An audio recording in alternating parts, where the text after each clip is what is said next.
So yun mga tol, ito na, ginagawa ko na yung putol, dinugtong ko na gamit tong plastic weld. Sa nagtatanong sa akin sa nag-BPM kung saan nabili, sa Lazada lang po yan. Solid po yan, dinugtong ko na, yan po.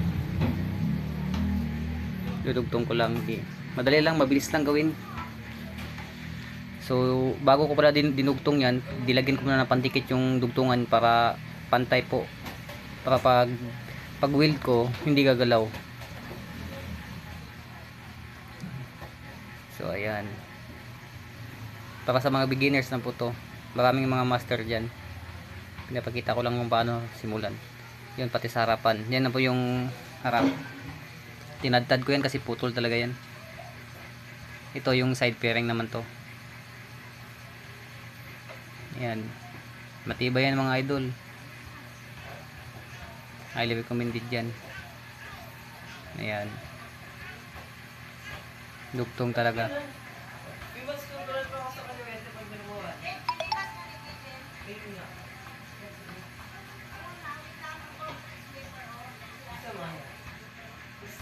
Luma na kasi yung fairings, kaya medyo matabaho talaga.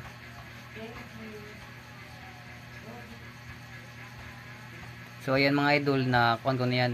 Ayan, tad-tad, kita nyo naman, oh. Naputol ko na yan, ginfinder ko lang. Tapos yan, yung dalawang gilid na yan, filter po ng UC yan. Tapos nilagyan ko ng shoe glue.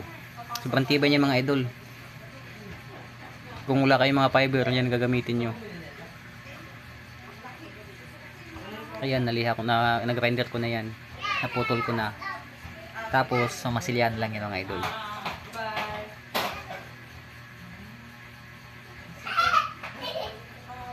Ayan, naputol na. Nalinis ko na.